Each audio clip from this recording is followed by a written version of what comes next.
പ്പോൾ അവരത് പ്രവേശിക്കാൻ തയ്യാറായില്ല എന്ന് പറഞ്ഞാൽ അനുസരണയില്ലാത്ത ഒരു വിഭാഗമായിരുന്നു ഇസ്രായേലി സമൂഹം. ഇന്നും അനുസരണയില്ലല്ലോ.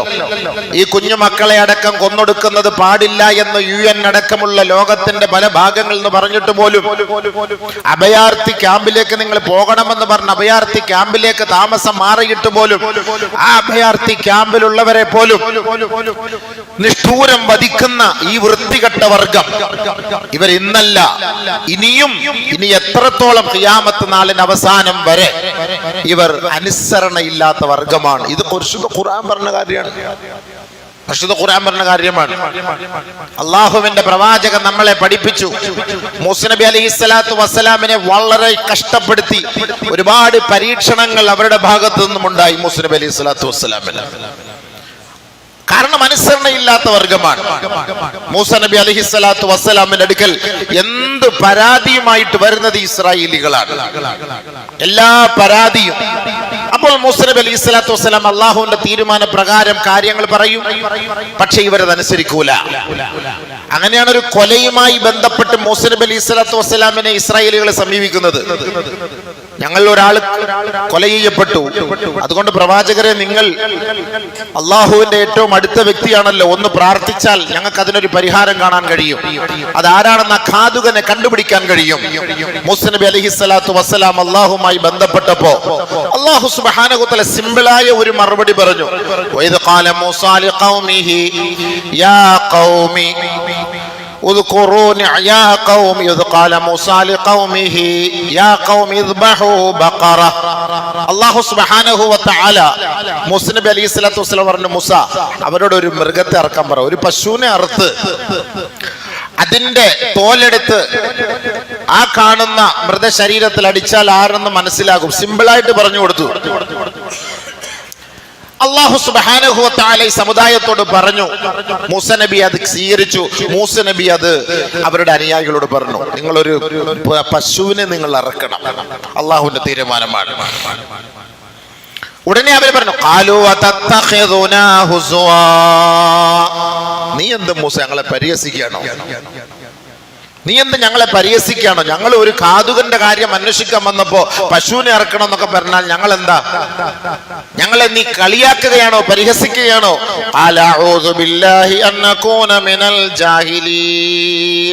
അല്ലാഹുവേ, കണ്ടോ മൂസ നബി അലൈഹിസ്സലാത്തു വസ്സലാം ഈ ഇസ്രായേലി വർഗത്തിന്റെ വിഷയം പറയുന്ന കൂട്ടത്തിൽ മുഴുവനും ആയത്തുകൾ പരിശോധിച്ചറിയാം, ഇവന്മാര് വിവരമില്ലാത്തവന്മാരാണ്, ഇവന്മാര് ജാഹിലീങ്ങളാണ്, വിവരം കെട്ടവന്മാരാണെന്ന മൂസ നബിയുടെ അനുയായികളെ കുറിച്ച് മൂസ നബി പറഞ്ഞത്. എന്നാൽ നബിയുനാ റസൂലുള്ളാഹി തങ്ങളുടെ അനുയായികളെ കുറിച്ച് പറഞ്ഞെന്താ?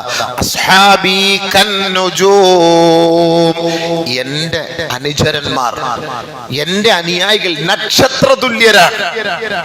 നബി സല്ലല്ലാഹു അലൈഹി വസല്ലം തങ്ങൾ പറഞ്ഞതാണ്, എന്റെ അനുയായികൾ നക്ഷത്ര തുല്യരാണ്. എന്നാൽ മൂസ നബി അലൈഹിസ്സലാത്തു വസ്സലാമിന്റെ അനുയായികളെ കുറിച്ച് മൂസ നബി അലൈഹിസ്സലാത്തു വസ്സലാം പറഞ്ഞെന്താ?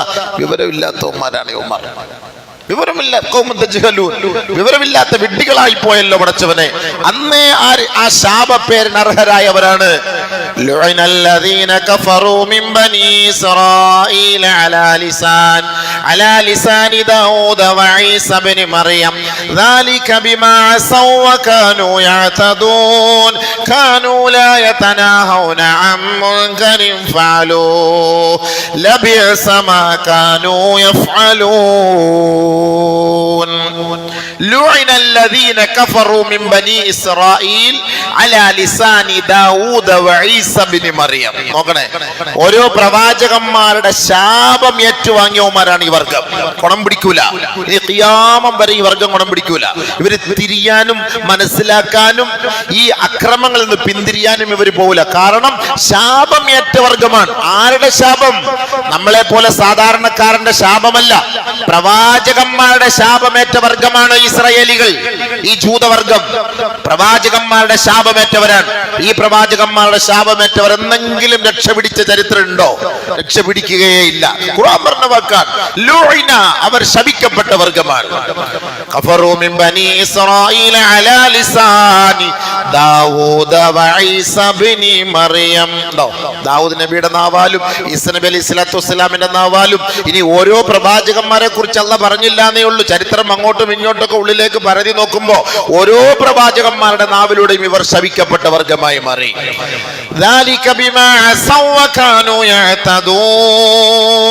അവരുടെ അഹങ്കാരങ്ങൾ കൊണ്ടും അതിക്രമങ്ങൾ കൊണ്ടും ആഭാസങ്ങൾ കൊണ്ടും ഇവർ ശപിക്കപ്പെട്ടവരായി.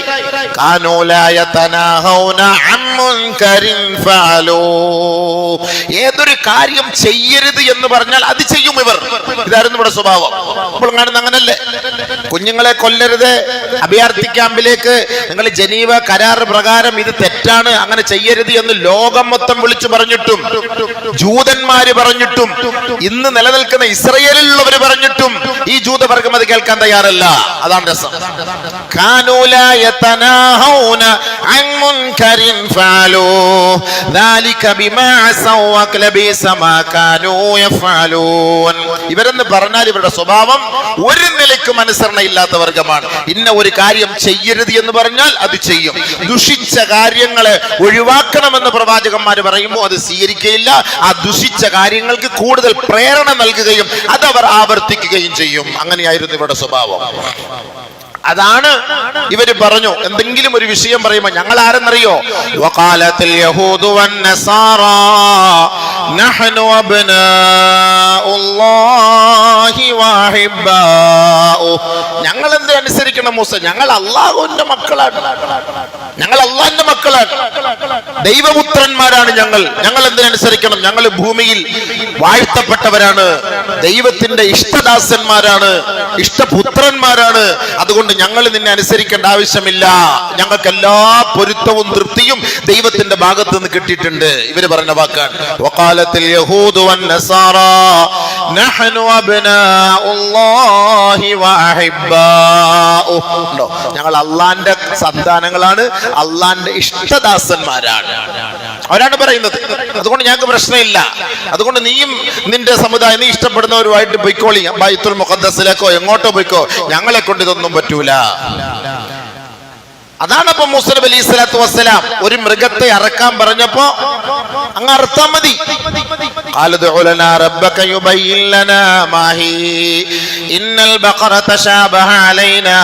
അങ്ങനെ ഓരോന്ന് ചോദിച്ചു. എങ്ങനത്തെ പശു, അതിന്റെ കളർ എന്താ, അതിന്റെ കോല എന്താ, അതിന്റെ വയസ്സെത്ര, അതെങ്ങനെയായിരിക്കണം, എങ്ങനെ അറുക്കണം, ആവശ്യമില്ലാത്ത ചോദ്യങ്ങൾ. ബഹുമാനപ്പെട്ട മൂസ നബി അലൈഹി സ്വലാത്തു വസ്സലാം പറഞ്ഞു അലഊദു ബില്ലാഹി അൻ നകൂന മിനൽ ജാഹിലീൻ. ഈ വിവരമില്ലാത്ത ജനതയിൽ നിന്ന് അല്ലാഹ് നിന്നോട് ഞാൻ കാവൽ ചോദിക്കുന്നു. അല്ലാഹ് ഒരു കാര്യം പറഞ്ഞ അനുസരിക്കലാണ്, അനുസരണ ഇല്ലാത്ത വർഗ്ഗമാണ്. അപ്പൊ ഇവരെ കുറിച്ച് അല്ലാഹ് എന്താ ഖുർആനിൽ പറഞ്ഞത്? ഈ അനുസരണ കട്ട വർഗത്തെ കുറിച്ച് ഖുർആൻ പറഞ്ഞ വാക്കെന്താ? ثم قست قلوبكم من بعد ذلك فهي كالحجارة أو أشد قسوة. അല്ലാഹ് പറഞ്ഞ വാക്ക കൽ ഹൃദയങ്ങളാണ് ഈ ജൂതവർഗം. കൽഹൃദയങ്ങളാണ് ഈ ജൂതവർഗം. കല്ലിനുമുണ്ട്, കല്ലും ചിലപ്പോ നമ്മളോട് കരുണ കാണിക്കും. അല്ലാഹു പറയാ വഇന്ന മിനൽ ഹിജാറതി ലമാ യതഫജ്ജറു മിൻഹുൽ നാർ വഇന്ന മിൻഹാ ലമാ യശഖഖു ഫയഖ്റുജു മിൻഹുൽ മാ വഇന്ന മിൻഹാ ലമാ യഹ്ബിതു മിൻ ഖശിയത്തില്ലാഹ് വമല്ലാഹു ബിഗാഫിലിൻ അമ്മാ തഅമലൂൻ. ചില കല്ലുകൾ പൊട്ടിപ്പിളർന്ന് അതിൽ നിന്ന് വെള്ളം അല്ലാഹു നമുക്ക് നൽകുന്നു. ചില കല്ലുകൾ കരയുകയാണ്. ചില കല്ലുകൾ മുകളിൽ നിന്ന് പർവ്വത സാനുക്കളിൽ നിന്ന് സമുച്ചയത്തിൽ നിന്ന് അല്ലാഹയെ ഭയപ്പെട്ട് താഴേക്ക് വീഴുകയാണ്. ചില കല്ലുകൾ പുഴകളായി നമുക്ക് സാന്ത്വനത്തിന്, നമുക്ക് സമാധാനത്തിന്റെ മന്ദമാരുതൻ വീശിത്തരുന്ന എത്രയോ നല്ല പുഴകളുണ്ട്. ഈ കല്ലുകൾ നമുക്ക് ദുനിയാവിൽ നമ്മളോട് ദയയും നമ്മളോട് ലാളിത്യവും കാണിക്കുമെങ്കിൽ ഇതുപോലും കാണിക്കാത്ത വർഗമാണ് ജൂതവർഗം എന്ന് അല്ലാഹു സുബ്ഹാനഹു വ തആല ഖുർആനിൽ പറഞ്ഞു. അവൻ ഏത് വർഗത്തെ അവൻ അനുസരിക്കാനാണ്? ആര് പറഞ്ഞാൽ അവൻ കേൾക്കാനാണ്? അവൻ കേൾക്കുകയില്ല. ഇത് ഖുർആന്റെ വാക്കാണ്. ഇത് അള്ളാഹുവായിട്ട് ആളുകളെ ഇറക്കി ഇവരെ മുരടോടുകൂടി പറിച്ചെറിയുകയാണ്. അതാണ് അള്ളാഹിന്റെ തർത്തീബ് അവസാനമായിട്ട്. ബഹുമാനമുള്ള സഹോദരങ്ങളെ, ഖുർആൻ പറഞ്ഞ വാക്കതാണ് അനുസരണയില്ലാത്ത വർഗം. ചെയ്യരുത് എന്ന് പറഞ്ഞാൽ ചെയ്യും, അത് തന്നെയാണ് അവരുടെ തർത്തീബ്.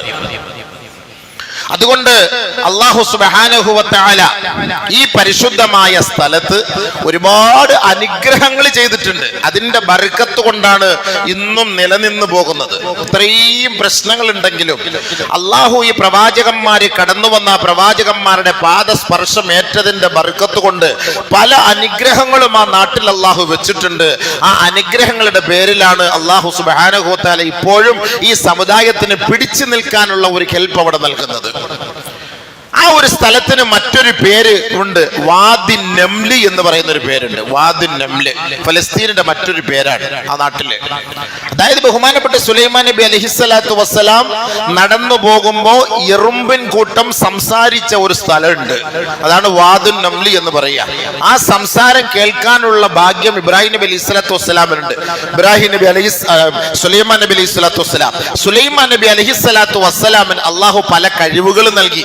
അതിൽ ഒരു കഴിവാണ് പക്ഷി പറവാദികളുടെ സംസാര ഭാഷകൾ മനസ്സിലാക്കാൻ, എറുമ്പിൻ കൂട്ടത്തിന്റെ സംസാര ഭാഷകൾ മനസ്സിലാക്കാൻ, അതേപോലെ കാറ്റുകളെ നിയന്ത്രിക്കാൻ. ഇതിനുള്ള ഭാഗ്യം അല്ലാഹു സുബ്ഹാനഹു വ തആല സുലൈമാൻ നബി അലൈഹി സ്വലാത്തു വസ്സലാമിന് നൽകി. ഹത്താ ഇദാ അതൗ അലാ വാദിൻ നംൽ ഖാലത് നംലതു യാ അയ്യുഹൻ നംലു ദുഖുലൂ മസാകിനകും ലാ യഹ്തിമന്നകും സുലൈമാൻ വജുനൂദുഹു وهم لا يشعرون فتبسم ضاحكا من قولها وقال رب أوزعني أن أشكر نعمتك التي أنعمت علي وعلى والدي وأن أعمل صالحا ترضاه وأدخلني برحمتك في عبادك الصالحين. ബഹുമാനപ്പെട്ട സുലൈമാൻ നബി അലൈഹി സ്വലാത്തു വസ്സലാം നടന്നു പോകുമ്പോ ആ പലസ്തീനിന്റെ മണ്ണിൽ വാദി അൻ-നംല് എന്ന് പറയുന്ന സ്ഥലമെത്തി. ഹത്താ ഇദാ തൗ അലാ വാദിൻ നംല്, എറുമ്പിന്റെ കൂട്ടം ഉള്ള സ്ഥലം, അതിന്റെ താവളം, അതിന്റെ പരിസരത്തെത്തി. قالت نملة يا أيها النمل ادخلوا مساكنكم لا يحطمنكم سليمان وجنوده وهم لا يشعرون. എറുമ്പിൻ കൂട്ടങ്ങളെ, നിങ്ങൾ എല്ലാവരും അകത്തേക്ക് കയറിക്കോളി, സുലൈമാനും പരിവാരങ്ങളും വരുന്നുണ്ട്, അവരൊക്കെ ചവിട്ടി നിങ്ങളെ കൊന്നുകളയും, അതുകൊണ്ട് നിങ്ങൾ എല്ലാവരും അകത്തേക്ക് കയറിക്കോളി. ഇത് ആര് കേട്ടു? സുലൈമാൻ നബി അലൈഹി സ്വലാത്തു വസ്സലാം കേട്ടു. ഫതബസ്സമ ളാഹികം മിൻ ഖൗലിഹാ, ചിരിച്ചു, പുഞ്ചിരിച്ചു. അത് കേട്ടിട്ട് എറുമ്പിന്റെ സംസാരം കേട്ടിട്ട് ബഹുമാനപ്പെട്ട സുലൈമാൻ നബി അലൈഹി സ്വലാത്തു വസ്സലാം ചിരിക്കാണ്. ഫതബസ്സമ ളാഹികം മിൻ ഖൗലിഹാ, അല്ലാഹു എനിക്ക് ചെയ്ത ഏറ്റവും വലിയ ഒരു അനുഗ്രഹമാണ്. അല്ലാഹുവേ, ഈ ഉദരജീവികൾ പടച്ചവനെ, ഈ എറുമ്പിൻ കൂട്ടത്തിന്റെ ഭാഷ നീ എനിക്ക് മനസ്സിലാക്കി തന്നല്ലോ അല്ലാ. ഉടനെ ബഹുമാനപ്പെട്ട സുലൈമാൻ നബി അലൈഹി സ്വലാത്തു വസ്സലാം അല്ലാഹുവിനോട് പറഞ്ഞു, ഖാല റബ്ബി ഔസിഉനി അൻ അഷ്കുറ നിഅമതക അല്ലതി അൻഅംത അലയ്യ വഅലാ വാലിദയ്യ വഅൻ അഅമല സാലിഹൻ തർളാഹ് വഅദ്ഖിൽനി ബിറഹ്മതിക ഫീ ഇബാദിക സ്സാലിഹീൻ. അല്ലാഹുവേ, എനിക്കും എൻ്റെ പിതാവിനും നീ തന്ന അനുഗ്രഹം, നിന്റെ മാർഗത്തിൽ ചെലവ് ചെയ്യാൻ നീ എനിക്ക് പ്രചോദനം നൽകണേ അല്ലാഹ്. കണ്ടോ, ഒരുപാട് ദൃഷ്ടാന്തങ്ങൾ ഇതിലുണ്ട്.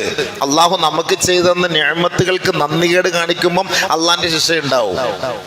ഒരു കാലഘട്ടത്തിൽ ഫലസ്തീൻ ലോക രാജ്യത്തിന്റെ മുന്നിൽ വലിയ സമ്പന്നതയുടെ നാടായിരുന്നു. ഒരു കാലഘട്ടത്തിൽ അന്നത്തെ അഹങ്കാരങ്ങളും അവരുടെ ആ ആർഭാടങ്ങളും അള്ളാഹ്ക്ക് ഇഷ്ടമില്ലാതെ വന്നു. ഒരു കാലഘട്ടം, വലിയ ഒരു കാലഘട്ടമായിരുന്നു ഒന്ന്. അന്ന് വ്യഭിചാരത്തിന് വേണ്ടിയും അനാശാസ്യ പ്രവർത്തനത്തിന് വേണ്ടിയും ആ മുഖദ്ദസായ മണ്ണിനെ അവർ ഉപയോഗപ്പെടുത്തിയപ്പോൾ അന്ന് പണ്ഡിത ഉലമാക്കൾ ഇതേപോലെ മെമ്പറിൽ നിന്നും പള്ളിയിൽ നിന്നും വിളിച്ചു പറഞ്ഞു, ഇത് അരുത്, തെറ്റാണ്, മുബാറക്കായ സ്ഥലമാണ്, ബാറക്കന ഹൗലഹു, അല്ലാഹു ബർക്കത്ത് ചെയ്ത സ്ഥലമാണ്, ഇതൊന്നും നിങ്ങൾ ചെയ്യരുത്, തെറ്റാണെന്ന് വിളിച്ചു പറഞ്ഞപ്പോൾ പണ്ഡിതന്മാരെ, ഇന്ന് നമ്മൾ ഉലമാക്കൾ പ്രാസംഗികന്മാരൊക്കെ പറയുമ്പോൾ അതിന്റെ കീഴിൽ മോശമായ കമന്റ് ഇടുന്നതിൽ കൂടുതൽ നമ്മുടെ കാക്കാമാരാണ് എന്നതുപോലെ തന്നെ അന്നത്തെ കാക്കാമാരും പണ്ഡിതന്മാരെ തെറി വിളിച്ചു. ഇനി വരാൻ പോകുന്നേ ഉള്ളൂ നമുക്കും. ഇന്ന് നിങ്ങൾ എഴുതി വെച്ചോളൂ ഇൻഷാ അല്ലാ. ഈ ഉലമാക്കൾ ഇന്ന് നടക്കുന്ന സംഭവങ്ങൾ, ഇനി ഇന്ത്യ രാജ്യത്തിലടക്കം വരാൻ പോകുന്ന സംഭവങ്ങൾ ആലിമീങ്ങൾ പറയുമ്പോൾ നിങ്ങൾക്ക് ഒരു പരിഹാസമായിരിക്കും. ഇൻഷാ അല്ലാ എഴുതി വെച്ചോളിൻ. അള്ളാഹു അന്ന് കാണാനും ജീവിച്ചിരിക്കാനും ഭാഗ്യവും തൗഫീഖും ഉണ്ടെങ്കിൽ നമുക്ക് ഈ കമന്റ് അടിച്ചവന്മാർക്കല്ല അന്നൊരു വെല്ലുവിളി ഉണ്ടാകും. അന്ന് മനസ്സിലാക്കും അന്ന് ഈ പണ്ഡിതന്മാർ പറഞ്ഞത് യാഥാർത്ഥ്യമാണെന്നുള്ളത്. ഇപ്പൊ മനസ്സിലാവില്ല, ഇപ്പൊ കളിയാക്കും, ഇപ്പൊ പരിഹസിക്കും. പരിഹസിച്ചുകൊള്ളട്ടെ, അതന്നെ ആ വർഗം. ഞങ്ങൾ എന്തെങ്കിലും ഒരു കാര്യം പറയുമ്പോൾ ഞങ്ങളെ പരിഹസിക്കലല്ലേ നിങ്ങളുടെ ജോലി? ഇതല്ല പറഞ്ഞ വാക്കാൻ. പ്രവാചകന്മാരോട് പറഞ്ഞെങ്കിൽ പ്രവാചകന്മാരുടെ അനന്തരാവകാശികളായ പണ്ഡിത മഹത്തുക്കൾ ഇത് ലോകത്തോട് വിളിച്ചു പറയുമ്പോ നമ്മളെ പരിഹസിക്കാനുള്ള ഒരു വിഭാഗമായി നമ്മുടെ മുസ്ലിം സമുദായം അതപ്പതിച്ചു പോയി. അങ്ങനെയാണ്. എന്റെ യാഥാർത്ഥ്യം മനസ്സിലാക്കാൻ അവർക്ക് കഴിവില്ലാതെ പോയി. അതാണ് അതിന്റെ യാഥാർത്ഥ്യം. മനസ്സിലാക്കാൻ പരിശുദ്ധമായ ഖുർആനോ ഹദീസോ മനസ്സിലാക്കാൻ, ഇസ്ലാമിന്റെ താരീഖുകളോ മനസ്സിലാക്കാൻ ആ വിഭാഗം തയ്യാറാകുന്നില്ല. അവർ വെറുതെ അനാവശ്യമായ കമന്റുകൾ അടിച്ചിട്ട് ഇസ്ലാമിനെയും പണ്ഡിതന്മാരെയും താറടിക്കുകയാണ്. അവർ മനസ്സിലാക്കും ഇൻഷാ അല്ലാഹ്, ഒരു കാലഘട്ടത്തിൽ മനസ്സിലാക്കും. ഇന്ന് ഫലസ്തീനികൾ മനസ്സിലാക്കുന്നത് പോലെ ഒരു കാലഘട്ടത്തിൽ മനസ്സിലാക്കും. പ്രവാചകന്മാരുടെ ശാപമേറ്റ സ്ഥലമാണ്. ഇത്ര വലിയ മുബാറക്കായ സ്ഥലത്ത് എന്തുകൊണ്ടാണ് ഈ അദാബ്? വെറുതെ അള്ളാഹു ആരെയും അള്ളാഹു ശിക്ഷിക്കുകയേ ഇല്ല. മനസ്സിലാക്കണം, വെറുതെ അള്ളാഹു ആരെയും ശിക്ഷിക്കുകയില്ല. ഇതൊക്കെ നമ്മൾ മനസ്സിലാക്കേണ്ട ചരിത്രങ്ങളാണ്. നമ്മൾ വിചാരിക്കും നമുക്കിപ്പോൾ ഇവിടെ ഒരു കുഴപ്പമില്ല എന്ന്. കുഴപ്പം വരാൻ പോകുന്നതല്ലേ ഉള്ളൂ. കുഴപ്പമില്ല എന്ന് സന്തോഷിക്കേണ്ട ആരും. അതാണ് നമ്മൾ മനസ്സിലാക്കേണ്ടത്. ഇതുപോലെ കുഴപ്പമില്ല എന്ന് വിചാരിച്ചിട്ട് നമുക്കിനി സാമ്പത്തികമായി ഒരു പ്രശ്നവും ഉണ്ടാവൂല എന്ന് മനസ്സിലാക്കിയിരുന്ന ഒരു വിഭാഗമായിരുന്നു ഫലസ്തീന്റെ മക്കൾ. സ്വർണ്ണ തളികകൾ കൊണ്ട് അമ്മാനമാടിയവരായിരുന്നു ഒരു കാലഘട്ടത്തിൽ. അത്രയ്ക്ക് സമ്പന്നരായിരുന്നു. പക്ഷെ എന്തായി അവസ്ഥ? ഇന്നും അവരുടെ മണ്ണിനടിയിൽ സമ്പത്ത് കിടപ്പുണ്ട്. അത് പിടിച്ചെടുക്കാനാണ് ഈ സയനിസ്റ്റുകളുടെ തന്ത്രം. അതാണ് ഏറ്റവും വലിയ സമ്പത്ത്. അല്ലാഹു സുബ്ഹാനഹു വ തആല അവിടെ അവർ ഒളിപ്പിച്ചു വെച്ചിട്ടുണ്ട്. ആ കൻസ് അല്ലാഹു തആല അവിടെ ഒളിപ്പിച്ചു വെച്ചിട്ടുണ്ട്. അത് പിടിച്ചെടുക്കലാണ് ഈ പാശ്ചാത്യന്മാരുടെ ലക്ഷ്യം. മുസ്ലിമീങ്ങളുടെ കൈകളിൽ നിന്ന് പിടിച്ചെടുക്കുക. അതിനുള്ള യുദ്ധതന്ത്രങ്ങളാണ് ഈ മെനഞ്ഞുകൊണ്ടിരിക്കുന്നത്. അതുകൊണ്ട് ബഹുമാനമുള്ള സഹോദരങ്ങളെ, അല്ലാഹു തആല നിഅമത്ത് ചെയ്തു. ബഹുമാനപ്പെട്ട സുലൈമാൻ നബി അലൈഹി സ്വലാത്തു വസ്സലാം അല്ലാഹുവിനെ ശുക്ർ ചെയ്തു. അല്ലാഹ്, ഇവരുടെ സംസാരം കേൾക്കാൻ നീ എനിക്ക് ഭാഗ്യം നൽകി. അല്ലാഹുവേ, എനിക്ക് നീ ചെയ്ത അനുഗ്രഹം, നിന്റെ മാർഗത്തിൽ ചെലവ് ചെയ്യാൻ നീ ഭാഗ്യം എന്താ അല്ലാഹ്. ഇതായിരിക്കണം ഓരോ സത്യവിശ്വാസിയുടെ ലക്ഷ്യം. അല്ലാഹു നമുക്ക് സമ്പത്ത് തന്നിട്ടുണ്ടോ, കഴിവ് തന്നിട്ടുണ്ടോ? അല്ലാഹുവിന്റെ മാർഗത്തിൽ ചെലവ് ചെയ്യാൻ, അതിനൊരു ഭാഗ്യത്തിന് വേണ്ടി നമ്മൾ അല്ലാഹുവോട് ചോദിക്കണം. അതായിരുന്നു സുലൈമാൻ നബി അലൈഹി സ്വലാത്തു വസ്സലാം ചോദിച്ചത്. അങ്ങനെയായിരുന്നു അല്ലാഹു സുബ്ഹാനഹു വ തആല നിഅമത്ത് കൊടുത്തത്. ആ ബൈത്തുൽ മുഖദ്ദസിന് അധികാരം സുലൈമാൻ നബി അലൈഹി സ്വലാത്തു വസ്സലാമിന് നൽകിയത്. എന്നിട്ട് അതിൽ അഹങ്കരിച്ചില്ല. അദ്ദേഹം അല്ലാഹുവോട് ദുആ ചെയ്തു, പടച്ചവനെ, എനിക്ക് നീ തന്ന ഈ അനുഗ്രഹം, നിന്റെ മാർഗത്തിൽ ചെലവ് ചെയ്യാൻ നീ എനിക്ക് പ്രചോദനം നൽകണേ അല്ലാ. എന്റെ മക്കളെ നീ നന്നാക്കണേ അല്ലാ. എന്നെ നീ സ്വാലിഹീങ്ങളിൽ ഉൾപ്പെടുത്തണേ അല്ലാ. അത്ര വിനയത്തിന്റെ പ്രാർത്ഥനയായിരുന്നു ബഹുമാനപ്പെട്ട സുലൈമാൻ നബി ചെയ്തത്. അപ്പോൾ ആ നാട് വാദി നംലി എന്നും അറിയപ്പെട്ടു ബൈത്തുൽ മുഖദ്ദസ്. ചെറിയ കാര്യമല്ല ഇത്. ഇങ്ങനെ ഒരു യുദ്ധത്തിന്റെ ഒരു തുടക്കം ഉണ്ടാകുമെന്ന് വർഷങ്ങൾക്ക് മുമ്പ് ആദരവായ റസൂലുള്ളാഹി സ്വല്ലല്ലാഹു അലൈഹി വസല്ലം തങ്ങൾ പറഞ്ഞിട്ടുണ്ട്. അത് സംഭവിക്കണമല്ലോ. ലാ തസാലു ഇസാബത്തും മിൻ ഉമ്മതി യുഖാതിലൂന അലാ അബ്വാബി ദമശ്ക് وما حولها وعلى أبواب بيت المقدس وما حولها لا يضرهم خذلان من خذلهم ظاهرين على الحق إلى يوم القيامة. നബിയുനാ റസൂലുള്ളാഹി സ്വല്ലല്ലാഹു അലൈഹി വസല്ലം തങ്ങൾ പറഞ്ഞു, എന്റെ ഉമ്മത്തിൽ നിന്നൊരു വിഭാഗം